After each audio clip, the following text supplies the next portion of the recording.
आपसे वसूलती है, फिर रोड डेवलपमेंट सेस भी आपसे लेती है। अब आप मोटर इंश्योरेंस भी कराएंगे गाड़ी का तो उस पर भी जीएसटी लेती है, और उसके बाद आप जब पेट्रोल या डीजल भरवाएंगे उस पर भी सेस और वैट लेती है, और अंत में जब आप अपनी गाड़ी को सड़क पर चलाएंगे तो टोल टैक्स के नाम पर जनता से पैसा वसूलती है। इतने सारे टैक्सेशन ओवरलोड कर हम इस देश के आम आदमी का खून चूस रहे हैं सर। इस देश में इन्फ्लेशन पर भी जीएसटी लग रहा है। वो कैसे लग रहा है? एक प्रोडक्ट जो 100 रुपए का बिकता था उस पर 18% जीएसटी हुआ करता था। आज वो वस्तु महंगी हो गई, 100 से 150 रुपए की बिकने लगी, अब 18% 150 रुपए पे लगने लगा। यानी कि 50 रुपए की जो महंगाई है उस पर भी सरकार जीएसटी लेने लग गई है, which is GST on inflation. में जिन लोगों को अर्थशास्त्र के बारे में जानकारी नहीं है उनकी राय पे अगर बजट बनाएंगे तो इसी प्रकार के फ्लिप फ्लॉप्स देखने को मिलेंगे। क्या हमारे देश की वित्त मंत्री इन्फ्लेशन एडजस्टेड प्रॉफिट्स में विश्वास नहीं रखती? क्या उन्हें इन्फ्लेशन का ज्ञान नहीं है? क्या वो जानती नहीं कि इस देश में महंगाई एक प्लेग की तरह फैलती जा रही है? सरकार का एक सूत्री मिशन है टैक्स, सरकार का कमीशन है टैक्स।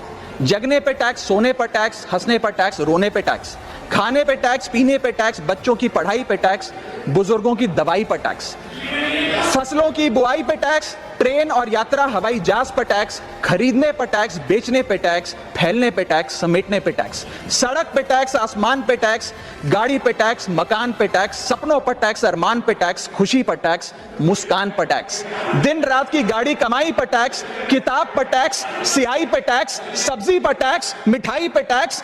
सरकार जनता से वसूल रही है बीजेपी से दिल लगाई पर टैक्स। पहले तो मैं सरकार के मंत्री नितिन गडकरी जी का जो एक चिट्ठी सामने आई, उन्होंने अपनी सरकार के वित्त मंत्री को चिट्ठी लिखते हुए कहा कि लाइफ इंश्योरेंस और हेल्थ इंश्योरेंस पर जो 18% जीएसटी लगाया उसे वापस लिया जाए। मैं उनकी इस मांग का समर्थन करता हूं और सरकार से मांग करता हूं कि हेल्थ और लाइफ इंश्योरेंस पर कम से कम हम जीएसटी ना लगाएं। ये कोई लग्जरी गुड या लग्जरी प्रोडक्ट नहीं है। और मुझे ये बताते हुए खुशी है सर कि parliamentary standing committee on finance की आज से 6 महीने पहले रिपोर्ट आई थी, जिसका हिस्सा मैं भी था। मैं भी parliamentary standing committee on finance का सदस्य हूं, जिस समिति ने अपने पैरा नंबर 2.10 में साफ तौर पे सरकार से अनुरोध किया कि हेल्थ इंश्योरेंस और लाइफ इंश्योरेंस पर जीएसटी कम किया जाए, समाप्त किया जाए, ना लगाया जाए। मैं पढ़ के वो अंश आपको सुनाना चाहूंगा।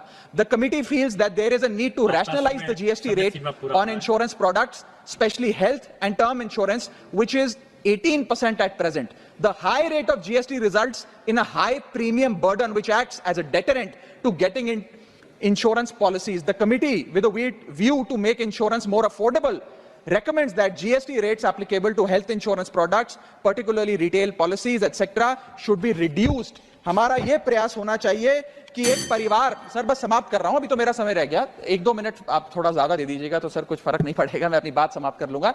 हेल्थ इंश्योरेंस पे और लाइफ इंश्योरेंस पर हमें टैक्स समाप्त करके लोगों को इंसेंटिवाइज करना चाहिए कि ज्यादा से ज्यादा परिवार भारत के हेल्थ इंश्योरेंस के कवर में आए, लाइफ इंश्योरेंस के कवर में आए। यो मैं सरकार से मांग करूंगा। और सर एक बड़ा इंपॉर्टेंट पहलू मैं आपके सामने हाईलाइट करना चाहूंगा। इस देश में इन्फ्लेशन पर भी जीएसटी लग रहा है। वो कैसे लग रहा है? एक प्रोडक्ट जो 100 रुपए का बिकता था उस पर 18% जीएसटी हुआ करता था। आज वो वस्तु महंगी हो गई, 100 से 150 रुपए की बिकने लगी, अब 18% 150 रुपए पे लगने लगा। यानी कि 50 रुपए की जो महंगाई है उस पर भी सरकार जीएसटी लेने लग गई है, which is GST on inflation. मैं चाहूंगा कि सरकार इस पर विचार करे। और अंत में सर अपनी बात समाप्त करने से पहले एक और दिलचस्प मुद्दा आपके समझ रखना चाहूंगा, which is problem of multiple taxation. हम लोग एक ही चीज पर न जाने कितनी बार टैक्स भरते हैं। जैसे कि जब आप पैसा कमाते हैं तो इनकम टैक्स भरते हैं, उस इनकम से आप गाड़ी खरीदते हैं तो गाड़ी खरीदने पर जीएसटी देते हैं, जब गाड़ी खरीदते हैं तो रोड टैक्स भी सरकार आपसे वसूलती है, फिर रोड डेवलपमेंट सेस भी आपसे लेती है, अब आप मोटर इंश्योरेंस भी कराएंगे गाड़ी का तो उस पर भी जीएसटी लेती है, और उसके बाद आप जब पेट्रोल या डीजल भरवाएंगे उस पर भी सेस और वैट लेती है, और अंत में जब आप अपनी गाड़ी को सड़क पर चलाएंगे तो टोल टैक्स के नाम पर जनता से पैसा वसूलती है। That is multiple taxation points. इतने सारे टैक्सेशन ओवरलोड कर हम इस देश के आम आदमी का खून चूस रहे हैं सर। और सबसे बड़ी प्रॉब्लम इस देश की आज जो बनती जा रही है आम आदमी के लिए वो है टोल टैक्स। सांसद और मंत्री को टोल टैक्स नहीं देना पड़ता, हमें छूट है टोल टैक्स से, लेकिन इस देश के आम आदमी को हर जगह टोल टैक्स देना पड़ता है। एक रिपोर्ट के मुताबिक हाईवे पे 2 रुपए प्रति किलोमीटर का टोल टैक्स इस देश के आम आदमी को भरना पड़ता है। और अंत में अपनी बात खत्म करूंगा मैं एक कविता सुनाकर, थोड़ा सा सर और इंटेलिजेंस चाहूंगा। और इस टैक्स रिजीम के बारे में 4 पंक्तियां लिखी हैं सर, मैं आपके सामने पेश करना चाहूंगा। सरकार का एक सूत्री मिशन है टैक्स, सरकार का कमीशन है टैक्स।